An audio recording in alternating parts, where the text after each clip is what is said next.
At just 20 years of age, she's already one of the most revered singer-songwriters in Australian music.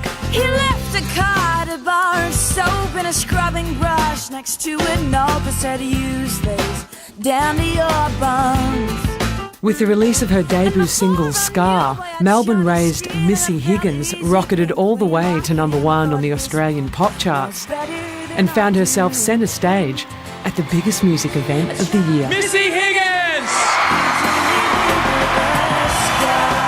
Nothing went through my head. It was just oblivion all of a sudden. I was like, oh my God, thank you so much. And doesn't that sound familiar? Doesn't that hit too close to home?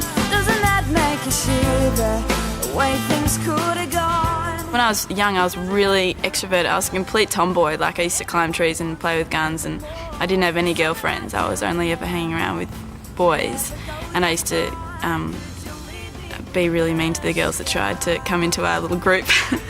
But and then I got kind of I think I became really depressed. I have hardly been outside my room in days, 'cause I don't feel that I deserve the sunshine's rays. I've got this whole box under my bed of writing from when I was a kid, of just like thinking about life and and the meaning of life, and like just reading back at it now, I can't believe I even thought about that kind of stuff. Like, why would you? You know, why would you even try and think about the meaning of life when you're 12? And we will only need each other, we'll breathe together. Our hands will not be taught to need another's when we're the special two.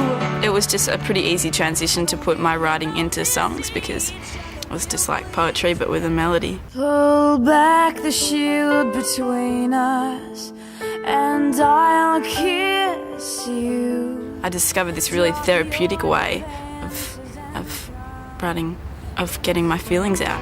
I'm all for believing, I'm all for believing. Missy's big break came sooner than expected when she won a national song competition at just 17 years of age, and then landed a record contract. You said this hill looks far too steep. Missy took a year out, trekking around the world and bringing to life the songs for her debut album, The Sound of White. And it's been 10 days without you in my reach, and the only time I've touched you is in my sleep.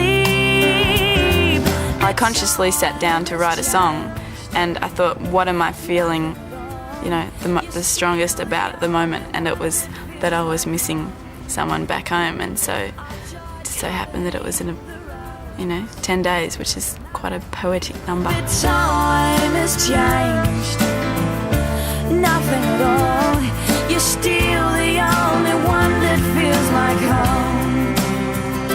I've tried cutting the ropes and I let you go, but you're still the only one that feels like home. They're all autobiographical in a sense, but you know, some of them were written like right in the heart of the emotion, so they're, you know, I wanted to write them exactly, you know, down to every detail, you know, what had happened to me.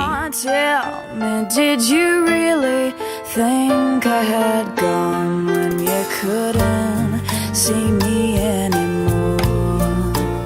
I feel like the songs that I write that connect with the audience the most are the songs that I've written, you know, when I was feeling very passionate about it. Let's take the train to anywhere.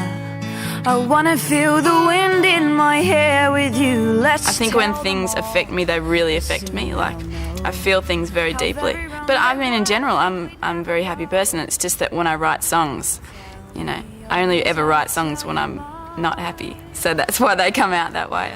Don't ever say you've tried to leave me in this life.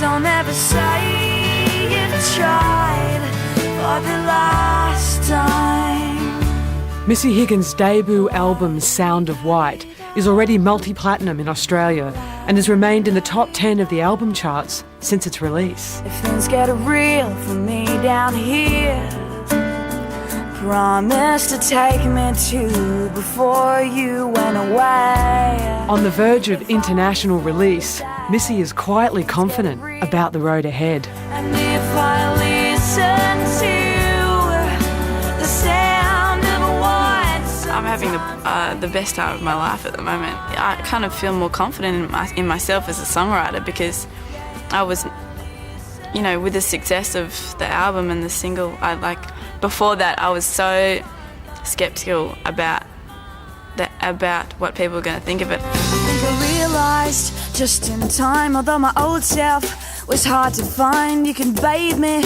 in your finest wine, but I'll never give you mine. You know, I was really intent on just being myself because I'm quite a strong, stable person, so I didn't have the desire to be anyone that I wasn't. And I watched, female pop stars go in and out of the industry in about, 10 seconds and release something and then never be heard of again. And I watched that and I thought that's exactly what I don't want to do. And doesn't it feel peculiar when every